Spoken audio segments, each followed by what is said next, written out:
Hi, Mr. Sheehan here, and on this short set, last part of the chapter on blood, we're going to look at blood typing, and I want to talk about the ABO and the Rh system. So the table that you have is for the ABO on top, and the way I laid it out was blood type, and the blood types, the ABO system, are blood type A, B, AB, or O. O being the most common in our population. The other type of blood, the other system of typing blood is the Rh system that we'll get to later, but a person is either Rh positive or Rh negative. So that's where the O positive, O negative come from. For example, the person is blood type O and either Rh positive or Rh negative. So let's fill in the top part of the table first. So for genotype, you remember from 109 that we are diploid and we have two sets of alleles for the A, so you could either be AA, in which case you'd be homozygous for A, or you could be AO. You would be heterozygous. But both A and B are codominant over O. So in this case, the person would still have blood type A. And likewise, for blood type B, they would be either homozygous for the B, having received a B allele from each parent, or they could have received a B allele from one parent and an O allele from the other, in which case you'd be BB or BO for genotype. AB, the genotype can only be AB. You had to receive one allele from each parent. Similarly, with type O, you have to be OO, homozygous for the O allele.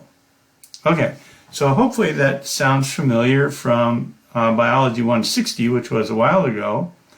For the phenotype, this is what you see on the red blood cells. So these blood typings, the ABO and the Rh, it's all based on the red blood cells. So the RBCs, the erythrocytes. And the A allele codes for a glycoprotein that is attached to the surface. These are sometimes referred to as antigens. And in a person with blood type A, they would have the A antigen on their red blood cells. It's a protein, it's a glycoprotein. For a person with type B blood, they would have the B antigen, the B protein, or this B glycoprotein, same thing, on the surface.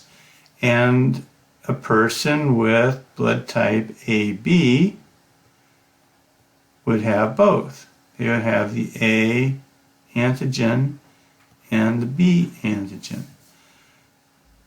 Person with blood type O would have nothing, would have neither the A or the B antigen. So the phenotype and the genotype. We're concerned primarily with the phenotype.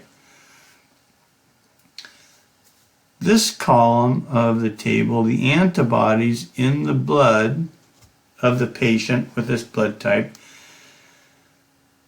this is a little counterintuitive perhaps, but the person will make antibodies to the antigen that is not present on their red blood cells. You don't want to make antibodies to your own blood cells. So this person with type AB, A blood, would be producing anti-B antibodies. And we'll spell out antibodies here first. Remember, these are immunoglobulins of the immune system, and they are often abbreviated as AB. If you don't like to write out antibodies all the time. But a person with type A blood has anti-B antibodies circulating. A person with type B blood would have anti-A.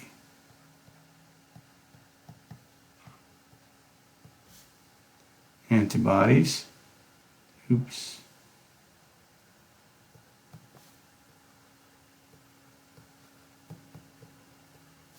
Or you can abbreviate that if you want. A person with type AB blood would have neither, because you're not making antibodies to the antigens that are present in your blood. So they would have neither.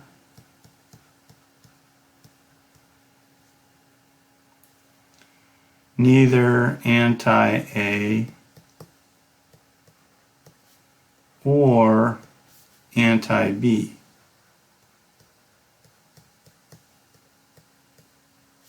Antibodies. And a person with blood type O would have both.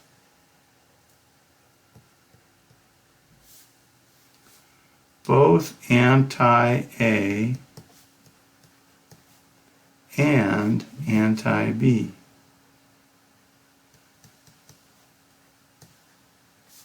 Antibodies.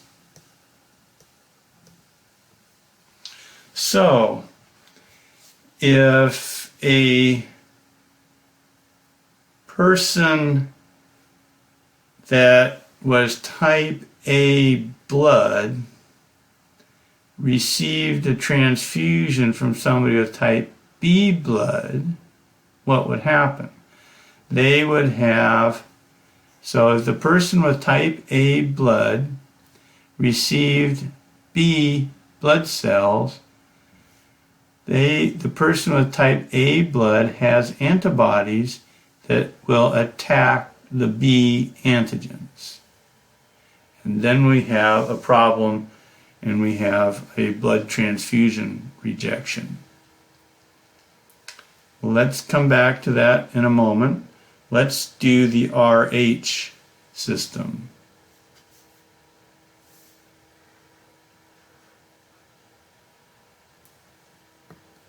So with the Rh system, the R antigen, the Rh antigen, is also sometimes called the D antigen. You can think of it in terms of it being a dominant allele. So the person who is Rh positive had to receive at least one R allele from one parent. So they could be homozygous dominant, or they could be heterozygous. And we'll use a little R for the recessive allele. Both of those would, on the red blood cells, RBCs, they would have the R antigen, the Rh antigen. It's sometimes referred to as the D allele. I don't know why D, but on the blood typing tests, it's sometimes reported as the D antigen. If they are Rh negative, they have to be homozygous recessive.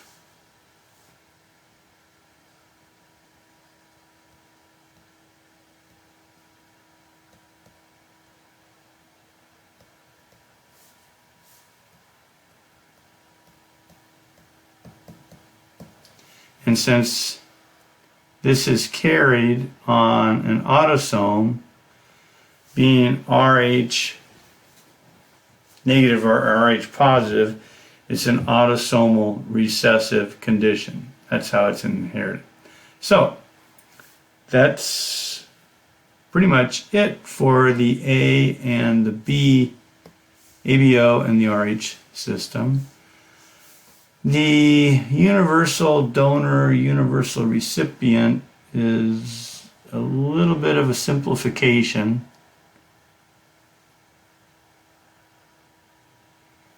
but it's worth going over anyway.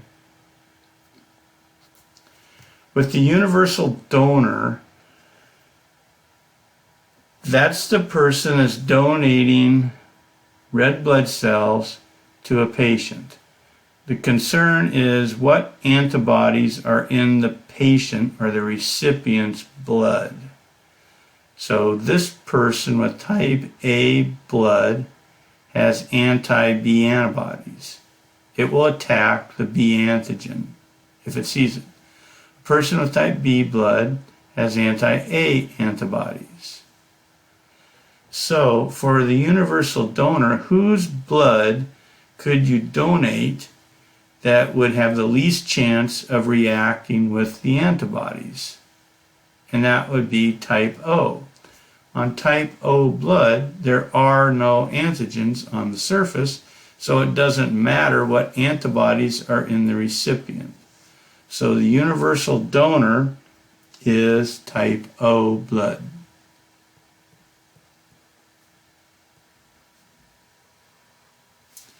Anybody can receive type O blood because there are no antigens. There is neither A or B antigen on the surface to interact with antibodies in the recipient's blood.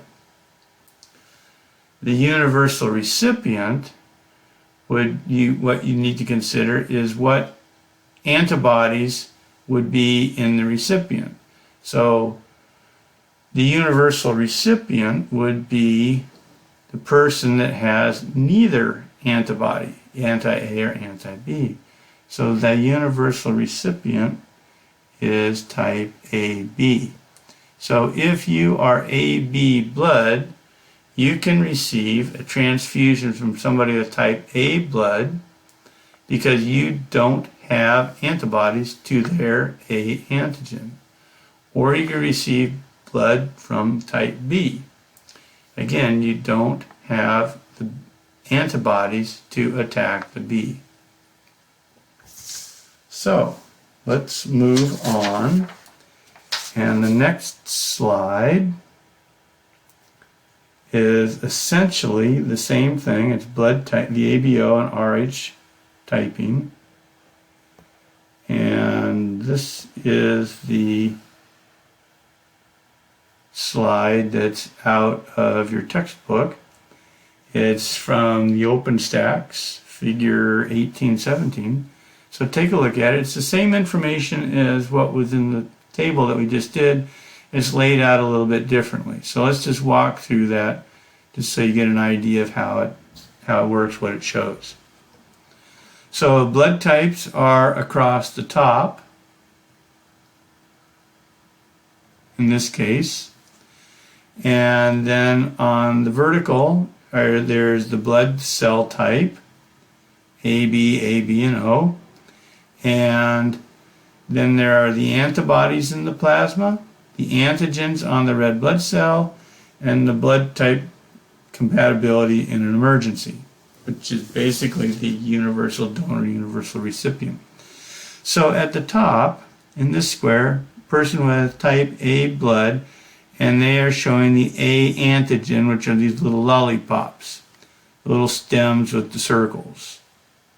That's representing the A antigen. And if you come down the table, this is the column that's giving you the key for there's the A antigen. So instead of writing A's on it like I did in the other table, they're just writing little symbols. Same idea. Type B blood, there is the B antigen.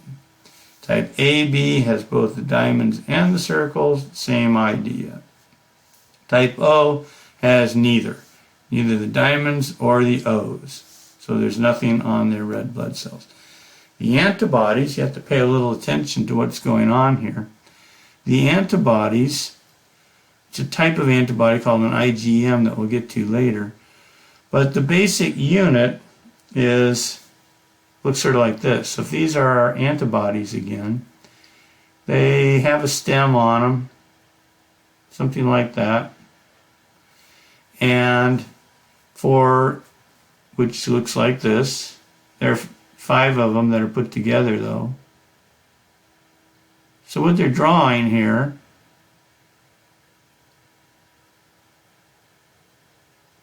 what they're trying to show is that these are straight and they will interact with a diamond. And they're trying to show that these are circular and they will interact with the round antigens on the A. So these are the anti-A and these are the anti-B. And over here on the left, what you could do if you wanted to, different way of drawing it, you could put a V on it, or on another type of antibody, you would draw something maybe like this with little circles on it. The idea with the antibodies is that the antigen binds here in a specific sort of shape recognition fashion.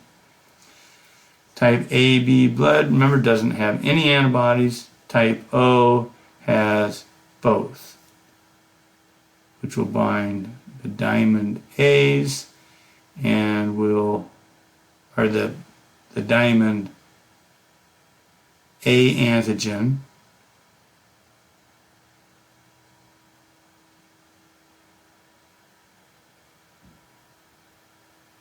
this is the anti-A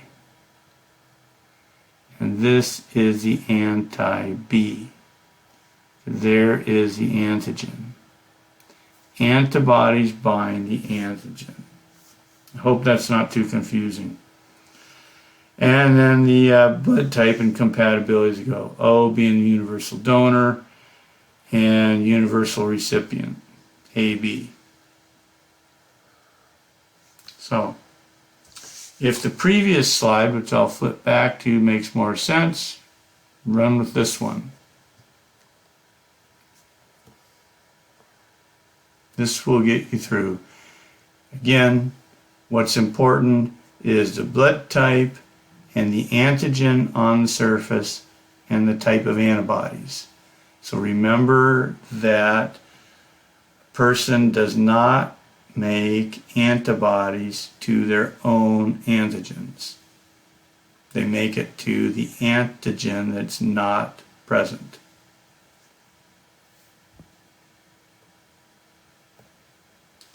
The last slide discusses Rh incompatibility.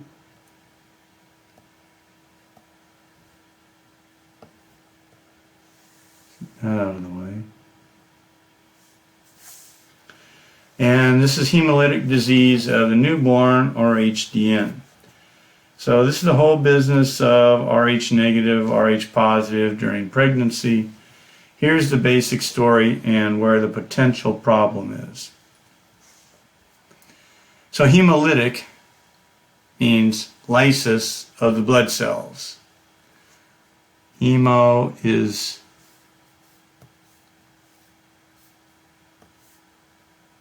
blood and lytic is to lyse. So you're splitting up blood cells in the newborn baby. Not a good situation. So here's how it works. The dad has to be Rh positive. So they're just using a little plus sign for the Rh. He has the Rh protein on his red blood cells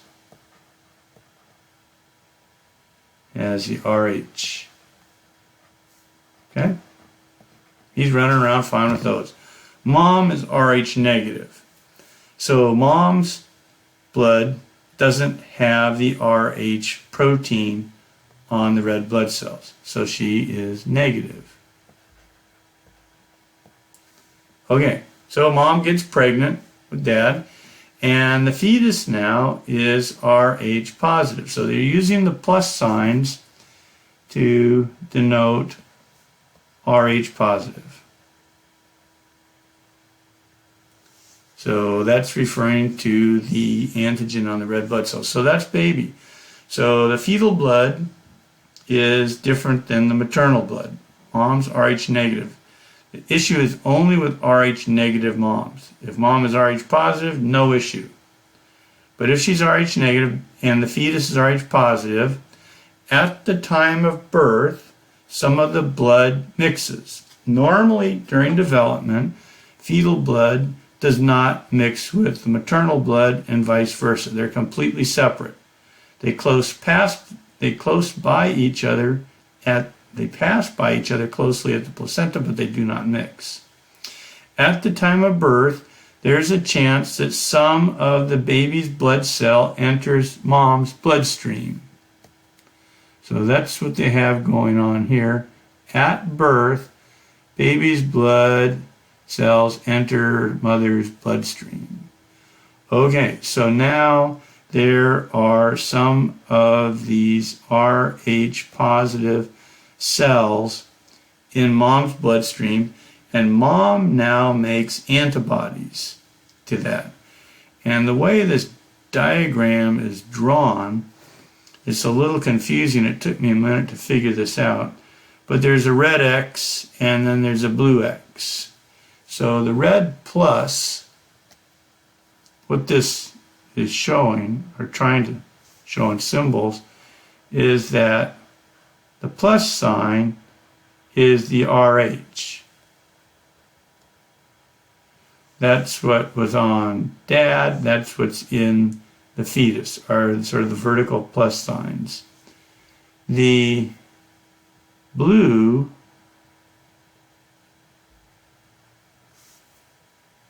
sort of X's are representing the antibodies. So these now are anti-Rh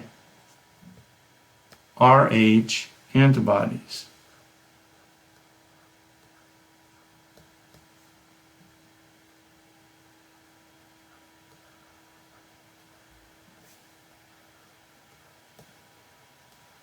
That's what the blue X's represent.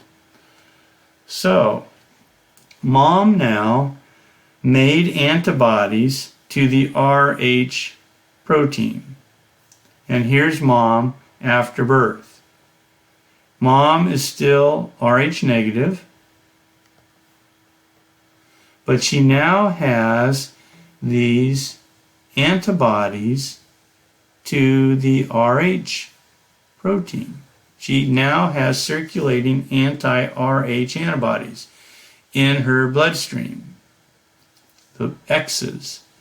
Okay, there was no problem on the first birth because mom didn't have the antibodies. But on the second pregnancy, mom now has these circulating antibodies in her blood. And the fetus, again, it happens to be Rh positive. So there are the Rh positive red blood cells in the fetus. And the antibodies can cross the placental wall and attack the baby's red blood cells. And that's a problem. Because I shouldn't say baby, I should call it a fetus because it hasn't been born yet. But the antibodies can invade the fetal circulation, and again what they're showing here is it's confusing, it's hard to see rather. They're showing the antibodies binding to the red blood cells. So that is representing a anti-Rh antibody bound to an Rh positive blood cell. And now the fetus's blood is being attacked and it's lysing, and this is generally a crisis at the time of birth when the baby now, the newborn, needs to load up its red blood cells with oxygen because it's no longer getting oxygen from mom, and if its blood cells have been destroyed, it has reduced hematocrit, it's anemic, and they come out blue and they are in stress. So what is typically done is that to prevent this, an Rh negative mom is usually given an injection of RhoGAM.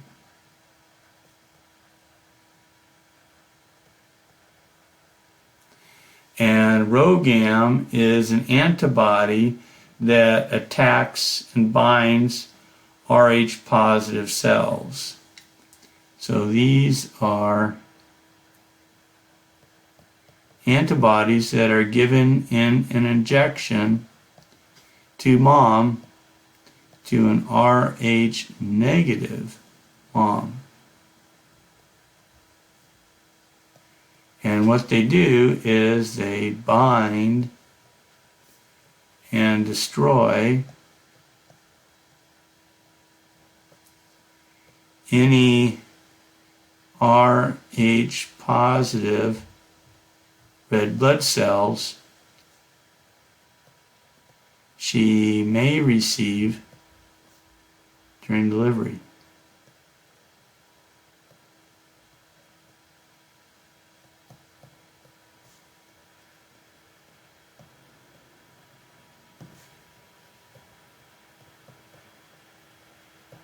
Okay, so backing up, if mom during the first pregnancy is given the RhoGAM, she now has antibodies that she did not make, they're just given to her passively, they'll circulate in her blood, and if at the time of delivery some of those red Rh positive blood cells get into her, the RhoGAM antibodies will destroy those cells fast enough to where her immune system won't make her own antibodies. Hopefully that makes sense. We'll talk about it a little bit more when we get to the immune system. If you have questions, please ask.